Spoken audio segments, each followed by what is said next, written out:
Bueno, no sé por dónde empezar. Estoy en una habitación de motel que huele a cigarrillos viejos y cloro, como a 100 millas de donde estaba anoche. Para que te pongas en contexto, tengo un trabajo que básicamente te derrite el cerebro. Ya sabes, de esos. Hojas de cálculo interminables, videollamadas seguidas donde todos se interrumpen, un bombardeo constante de correos electrónicos que todos están marcados como urgente. Después de un proyecto de 6 meses particularmente brutal, estaba completamente frito. Un zombie andante.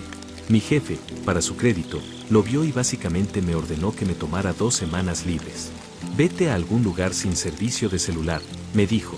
El primer lugar que me vino a la mente fue la cabaña vieja de mi papá. En realidad, no es solo de mi papá. Fue de su padre antes que él, y del padre de su padre antes de eso. Ha estado en la familia por un siglo, tal vez más. Una cabaña de madera pequeña y resistente en lo profundo del bosque, a millas del pueblo más cercano. Es la definición literal de fuera de la red. Un pozo para el agua, un generador para unas pocas horas de electricidad por la noche y una chimenea para la calefacción. Era el lugar perfecto para desconectarse, para simplemente sentarse en silencio y dejar que mi cerebro se desenredara. Mi papá falleció hace unos años.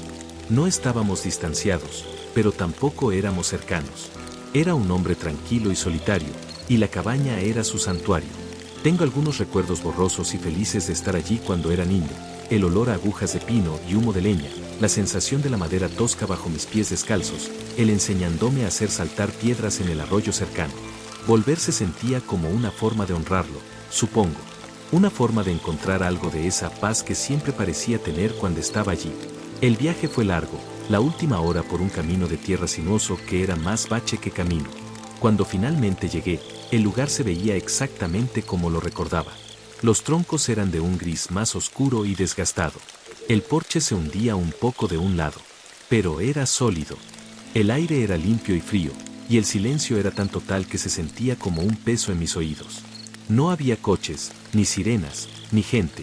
Solo el viento suspirando a través de los pinos masivos que rodeaban la propiedad como centinelas antiguos. Pasé el primer día simplemente existiendo. Desempaqué mis escasos suministros, libros, comida no perecedera, un par de buenas botellas de whisky. Barrí el polvo de los pisos, encendí un fuego en el hogar y me senté en el porche mirando la puesta de sol, pintando el cielo de naranjas y púrpuras ardientes. Por primera vez en meses, el nudo en mi pecho comenzó a aflojarse. Esa primera noche, encendí el generador durante unas horas para encender las luces y leer.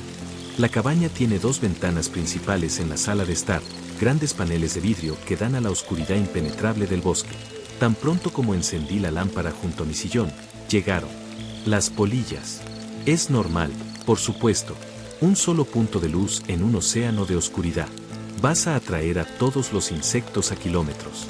Revolotearon y bailaron contra el cristal, docenas de ellas, con sus alas polvorientas como suave nieve gris contra el cristal.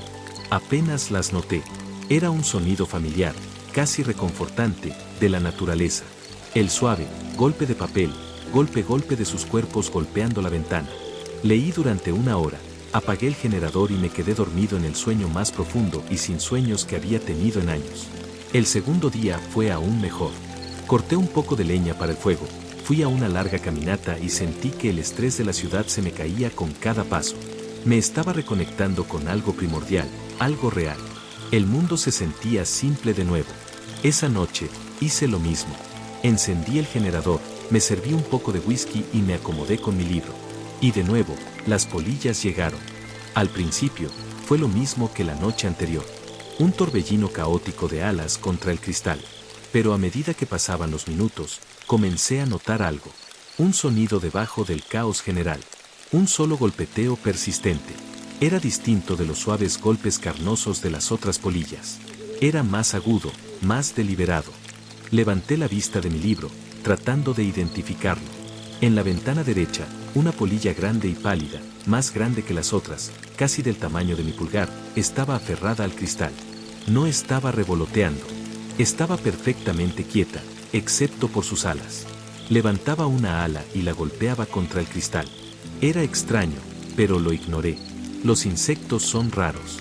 Volví a mi libro, pero no podía concentrarme. El sonido era imposible de ignorar ahora que lo había aislado. Había un ritmo en ello. Una pausa. Luego de nuevo. Cerré mi libro y simplemente observé. La gran polilla se quedó en el mismo lugar, con sus alas golpeando metódicamente el cristal. Era extraño. Nunca había visto a una polilla hacer algo así. Se sentía menos como un insecto atraído por la luz y más como algo, tocando, tratando de llamar mi atención. Sé que suena loco. Pensé que era una locura entonces. Lo atribuí a estar solo, a que mi mente me jugaba trucos en el silencio abrumador. Apagué el generador temprano, y el golpeteo se detuvo en el instante en que se apagó la luz. El silencio que se apresuró a llenar el vacío se sintió más pesado que antes. Al día siguiente, el pensamiento de la polilla que golpeaba me siguió a todas partes. Era una astilla en mi mente. No podía sacudirme la sensación de que había presenciado algo profundamente antinatural.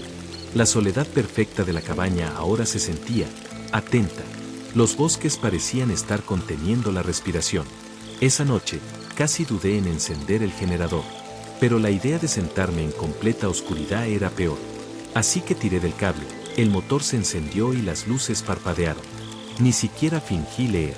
Simplemente me senté en el sillón, con whisky en la mano, y esperé. En cuestión de minutos, la nube de polillas estaba de vuelta. Y, por supuesto, ahí estaba. La misma polilla grande y pálida, casi en el mismo lugar en la ventana. Se quedó quieta por un momento, y luego comenzó el golpeteo. Una larga pausa. Esta vez, estaba listo. Tomé un bolígrafo y un viejo diario encuadernado en cuero que encontré en el cajón del escritorio, el de mi abuelo, por el aspecto de las iniciales descoloridas en la portada. No sabía exactamente qué estaba haciendo, simplemente sentí que era algo que tenía que hacer.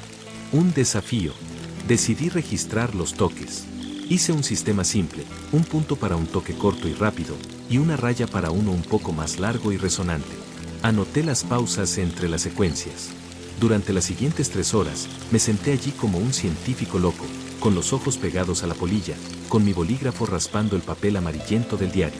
El mundo se redujo a ese único panel de vidrio y al sonido rítmico que resonaba en la pequeña y cálida habitación. Página tras página llena de mis garabatos frenéticos de puntos y rayas. La polilla era incansable. Nunca pareció detenerse, salvo por las pausas deliberadas entre sus toques. Mi mano comenzó a acalambrarse, mis ojos ardían por el esfuerzo, pero no podía parar. Estaba obligado. Había una lógica en ello, una estructura que era demasiado consistente para ser aleatoria. Y entonces, un recuerdo surgió. Algo que había leído hace años en línea, uno de esos agujeros de conejo nocturnos de Internet. Era un artículo de divulgación científica sobre la inteligencia animal. El artículo mencionaba experimentos en los que los científicos habían logrado enseñar a los abejorros a asociar símbolos con recompensas, una forma rudimentaria de comunicación. Incluso mencionó brevemente la posibilidad de enseñarles señales simples y binarias, como una forma muy básica de código Morse. El bolígrafo se cayó de mi mano y golpeó el suelo de madera. Código Morse. No podía ser. Era la idea más loca y ridícula que había tenido. Las polillas no pueden tocar el código Morse. Es imposible. Es un delito de todas las leyes de la naturaleza que entendía. Pero los patrones en la página parecían tan familiares. Recordé haber aprendido algo de eso cuando era niño en los Scouts. 3 puntos para S, 3 rayas para O. Miré la ventana. La polilla estaba tocando SOS. Mi sangre se heló. Tomé mi teléfono. No tenía servicio, pero la batería estaba llena. Había descargado un montón de cosas antes de irme, por si acaso. Libros, películas y una aplicación de guía de supervivencia. La abrí a tientas, con los dedos resbaladizos de sudor. La aplicación tenía una sección de utilidades. Linterna, brújula y una tabla de código Morse. Mi corazón martillaba contra mis costillas con tanta fuerza que podía sentirlo en mi garganta. Llevé el diario a mi regazo, me dirigí a la primera página de mi transcripción y comencé a traducir. Mis manos temblaban tanto que era difícil trazar las líneas. Las primeras secuencias estaban revueltas. Jerigonza. Probablemente las escuché mal, las escribí mal. Sentí una ola de alivio. No era nada. Solo mi imaginación hiperactiva. Estaba a punto de reírme de mí mismo, de servirme un whisky fuerte y dar por terminada la noche. Pero luego llegué a una secuencia que estaba seguro de haber grabado perfectamente. Era larga, y el ritmo había sido increíblemente claro. Fui letra por letra. DEBAJO. Debajo. Mi respiración se entrecortó. Ok. Coincidencia. Tenía que ser. Seguí adelante, con los ojos escaneando las páginas de puntos y rayas, comparándolas con la tabla en la pantalla de mi teléfono. La siguiente palabra clara que traduje fue HAMBRIENT o hambriento. El aire en la cabaña de repente se sintió enrarecido, frío. Me puse de pie y caminé por la pequeña habitación, las viejas tablas del piso crujiendo bajo mis pies. Debajo, hambriento. Esto no era una coincidencia. Este era un mensaje. ¿Pero quién lo enviaba? ¿Y cómo? La polilla era solo un insecto. No podía pensar, no podía razonar. Pasé el resto de la noche traduciendo. El generador se apagó y murió alrededor de las 2 de la mañana, sumiendo la habitación en la oscuridad y el silencio. El golpeteo se detuvo al instante. No dormí. Me senté en la oscuridad, las palabras que había traducido ardiendo en mi mente. Pronto, profundo, espera, piedra, raíces. Eran palabras inconexas, individuales, fragmentos de un pensamiento. Era como escuchar a alguien hablar dormido. Pero pintaron una imagen aterradora e impresionista. Algo estaba debajo, ¿pero debajo de qué? ¿Debajo de la cabaña? Algo profundo, algo hecho de piedra y enredado en raíces. Y tenía hambre, esperando. Sentí que tal vez estaba reaccionando exageradamente y mi mente simplemente completando un rompecabezas que no existe. Al día siguiente, era un desastre. No fui de excursión. No corté leña. Apenas comí. Busqué en la cabaña, buscando, no sé qué, una pista, una explicación. Revisé los cajones del viejo escritorio de mi padre, la estantería llena de libros de bolsillo polvorientos. Y luego lo encontré, metido en la parte posterior del diario del abuelo que había estado usando. Una sección al final, donde la letra cambió de la cursiva ordenada de mi abuelo a la garrapata de mi bisabuelo. Las entradas eran cortas, crípticas. 12 de octubre de 1934. El generador es una bendición, pero la luz lo llama. Debe ser moderado. 3 de mayo de 1938. Cavé un nuevo pozo. Golpeé piedra a 20 pies. Piedra lisa y negra. No pizarra. Lo rellené. Sacaré agua del arroyo. 21 de septiembre de 1945. Duerme, pero escucha. El viejo lo sabía. El silencio es su cuna. El ruido, su sueño. No despiertes el sueño. 16 de julio de 1952. Dile al chico que mantenga las lámparas bajas. Nunca cabes más allá del viejo roble. Algunas cosas es mejor dejarlas enterradas. Alguna hambre nunca muere. Mi sangre se convirtió en hielo. Alguna hambre nunca muere. Mis antepasados. ¿Lo sabían? Esa noche, supe que tenía que escuchar. Estaba aterrorizado. Cada instinto primario de mi cuerpo me gritaba que subiera a mi coche y condujera. Pero otra parte de mí, una curiosidad mórbida y obsesiva, tenía que saber el resto de la historia. Tenía que saber sobre qué estaba sentado.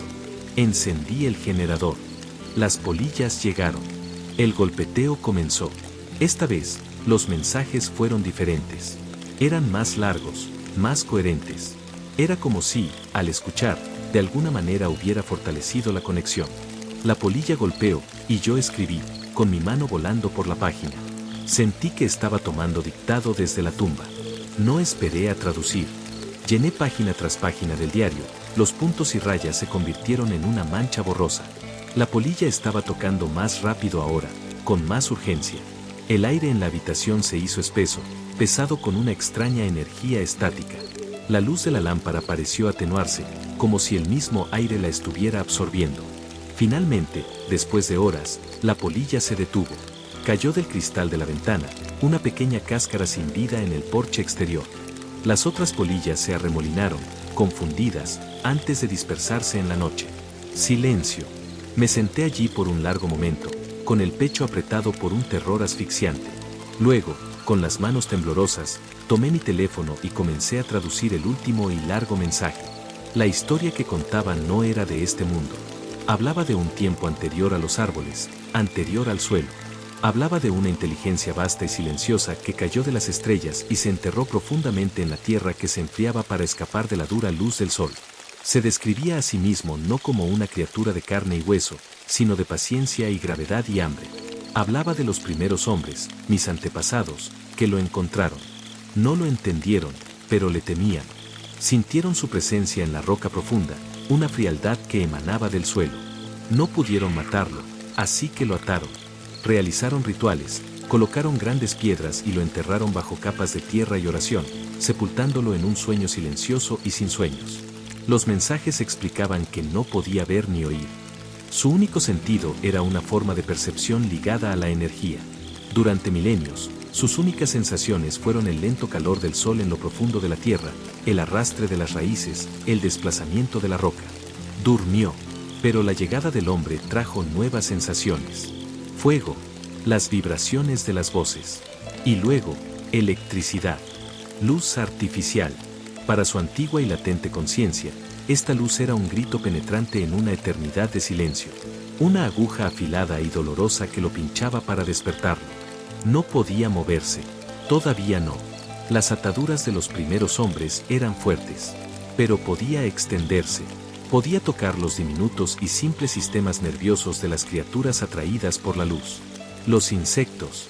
Podía tomar prestado sus cuerpos, usar su frenética energía para golpear contra la barrera de mi ventana, para tocar su historia, su súplica, su advertencia, en el único idioma que podía formar a partir del caos binario de su aleteo. Me sentí mal. Mi familia construyó una atalaya, una choza de guardia de prisión. Y durante generaciones, habían vigilado, viviendo en silencio, con moderación, para no perturbar al prisionero en el calabozo de abajo. Mi padre, con su tranquila soledad, era un guardián. Y yo, con el estrés de la ciudad y mi desesperada necesidad de luz y ruido, había estado sacudiendo los barrotes de la puerta de la celda toda la semana. Mis ojos recorrieron las últimas líneas de mi transcripción. Un nuevo y frenético golpeteo había comenzado justo antes de que la polilla muriera. Era corto, preciso. Traduje la última secuencia de puntos y rayas, con mi lápiz raspando la página. Mi corazón se detuvo. Lo leí de nuevo para estar seguro. Se despierta cuando la luz se apaga. Mientras mi mente procesaba la palabra final y horrible, un sonido vino del porche. Un zumbido eléctrico bajo. Levanté la vista del diario. La bombilla desnuda sobre la puerta del porche, la misma luz que había atraído a las polillas, parpadeaba. Zumbó, un sonido de insecto moribundo, brilló con una intensidad brillante y dolorosa, y luego se apagó. La lámpara a mi lado parpadeó en simpatía, y luego también murió cuando el generador de afuera tosió, se apagó y se quedó en silencio, sumiéndome en la oscuridad absoluta y total. El golpeteo rítmico se había ido. El mundo estaba completamente en silencio. No el silencio pacífico del bosque que había anhelado, sino un silencio muerto, expectante y profundo. El tipo de silencio que escucha. No respiré. No podía moverme. Todo mi ser estaba enfocado en escuchar. Y entonces lo escuché. No era un sonido del exterior. No era el viento, ni una rama cayendo, ni un animal. Vino directamente de debajo de mis pies. De debajo de las tablas del suelo. De lo profundo de la tierra sobre la que se construyó la cabaña. Era un sonido lento, pesado y raspante. El sonido de algo imposiblemente antiguo y vasto cambiando su peso. El roce de la piedra contra la piedra, un sonido que vibraba a través de las suelas de mis zapatos y en mis huesos. Era el sonido de una puerta de tumba abriéndose después de 1000 años. No grité. El sonido quedó atrapado en mi garganta, un jadeo ahogado y patético. Eso fue todo. El hechizo de la curiosidad mórbida se rompió, destrozado por una explosión de puro terror animal. No pensé. Simplemente reaccioné. Me arrastré hacia atrás, volcando el sillón, con las manos agitándose en la oscuridad. Caminé de espaldas lejos del sonido, mi único pensamiento era salir. Encontré la puerta al tacto, jugueteé con el cerrojo, con los dedos sintiéndome inútiles. El sonido raspante era más fuerte ahora, un gemido profundo y resonante que parecía sacudir los cimientos mismos de la cabaña. La puerta se abrió de golpe y caí al porche, tragando el frío aire de la noche. No miré atrás. Corrí por la explanada hacia mi coche, con las llaves ya en la mano, clavándolas en la cerradura. El raspado era una vibración constante y moliente en el suelo ahora. Me tiré en el asiento del conductor, metí la llave en el encendido y recé. El motor arrancó al primer intento. Nunca en mi vida he estado tan agradecido por el rugido de un motor de combustión interna. Apreté el acelerador del coche en reversa, sin preocuparme por los árboles, y giré el volante, con mis neumáticos escupiendo grava. Los faros cortaron una franja frenética a través de la oscuridad, iluminando el frente de la cabaña por una fracción de segundo. No había nada allí, solo las ventanas oscuras y el porche silencioso. Pero el suelo frente a los escalones se veía mal. Se veía levantado, como si algo estuviera empujando desde abajo. No esperé a ver qué era. Pisé el acelerador y huí por ese sinuoso camino de tierra, con el coche dando tumbos y deslizándose, con las ramas azotando contra las ventanas. No reduje la velocidad hasta que la tierra se convirtió en asfalto, y no dejé de conducir hasta que el sol comenzó a salir y vi el resplandor bendito, feo y hermoso de un letrero de motel. Así que aquí estoy, escribiendo esto. Dejé todo allí, mi ropa, los recuerdos de mi padre, el diario de mi abuelo con sus terribles notas. Nunca podré volver. Lo sé, la cabaña, el legado de mi familia, se ha ido. Es una tumba, y yo abrí la puerta. Todo lo que sé ahora es que algo está despierto. Algo que debería haber estado dormido para siempre,